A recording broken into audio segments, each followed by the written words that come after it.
Who would have thought that Facebook would ever help the Pakistani government enforce Sharia blasphemy laws? Yeah, me too.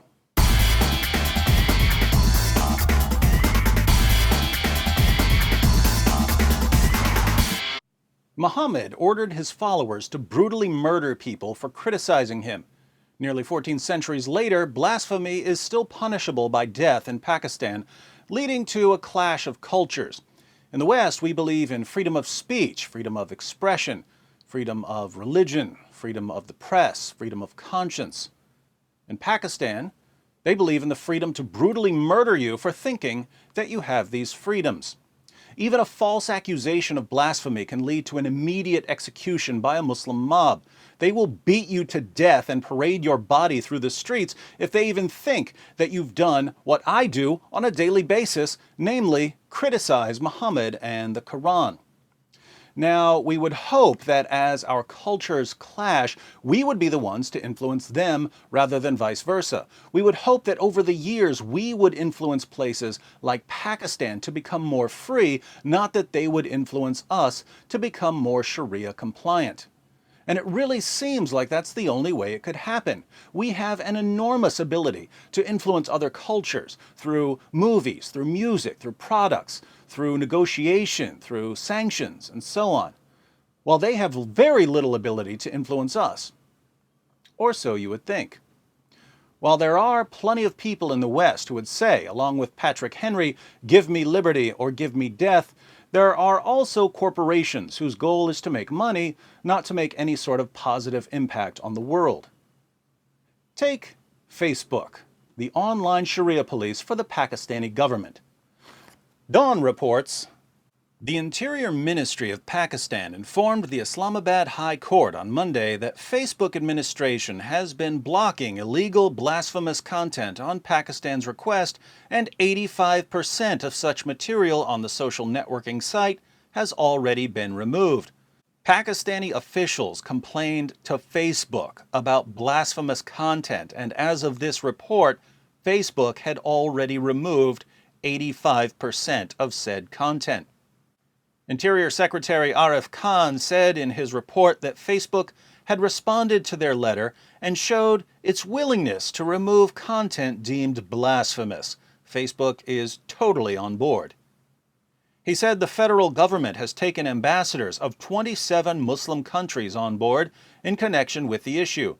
Furthermore, 3 arrests have been made during the course of the online blasphemy probe, out of which 2 people were directly involved in posting blasphemous content, he stated.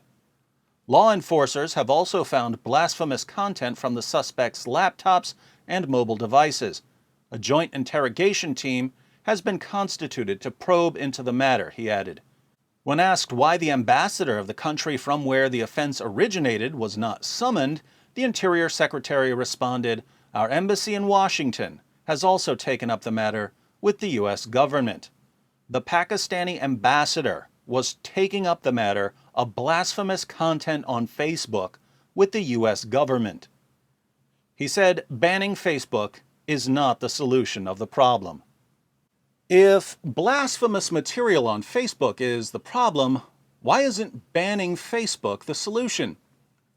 Because Pakistani leaders are convinced that Facebook can help them track down and extradite blasphemers. The BBC reports.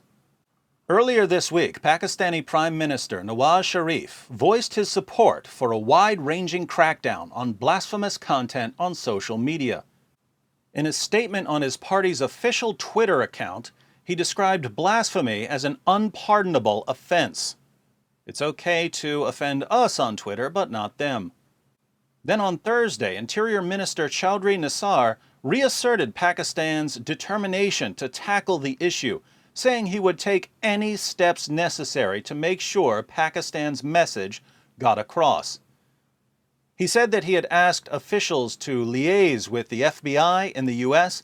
and with social media platforms on a daily basis. Notice, they're going to the FBI and to Facebook on a daily basis to deal with online blasphemy. Facebook and other service providers should share all information about the people behind this blasphemous content with us, he is quoted as saying by the Dawn newspaper. There has been little official description of what blasphemous content has been found online so far, but in the past, blasphemy accusations have ranged from depictions of the Prophet Muhammad to critiques, can't have critiques, and inappropriate references to the Quran. CNBC adds, under Pakistani law, anyone suspected of blasphemy can be prosecuted and potentially sentenced to death. According to Reuters, Interior Ministry Chaudhry Nisar Ali Khan said Thursday that an official in Pakistan's Washington embassy had approached the two social media companies, Facebook and Twitter, in an effort to identify Pakistanis, either within the country or abroad, who recently shared material deemed offensive to Islam. Authorities in Pakistan have already identified 11 people suspected of blasphemy and would seek the extradition of anyone living abroad. Facebook said it reviews all government requests carefully, with the goal of protecting the privacy and rights of our users. The rights of their users, however, apparently don't include the right to blaspheme in Pakistan. We disclose information about accounts solely in accordance with our terms of service and applicable law. Applicable where? In Pakistan? A mutual legal assistance treaty or other formal request may be required for international requests, and we include these in our government requests report, it said in a statement. Now, why would Pakistani leaders think that Facebook is going to help them track down blasphemers for extradition, trial, and execution? Because Facebook immediately caved on removing blasphemous content, and if we know anything about Muslim leaders, it's that if you give them a Sharia inch, they'll want a Sharia mile. And a Sharia mile is a mile-long pile of dead bodies. We can't have any part of the process of executing people for blasphemy, which means that we can't budge when Pakistan makes demands. When a Pakistani ambassador shows up and says, "We want you to remove blasphemous material from the internet," the correct response is, "Oh, you don't like what's on the internet? Well then, you have my full permission to cry me a river." Anything they demand, cry me a river. We want the names and addresses of blasphemers so we can extradite them.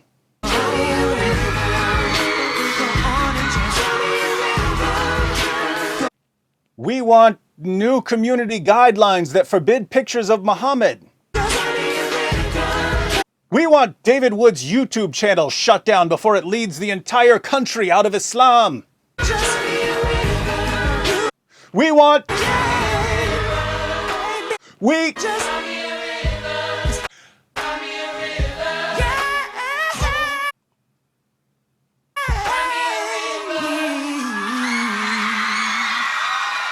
And that's how you deal with demands for Sharia.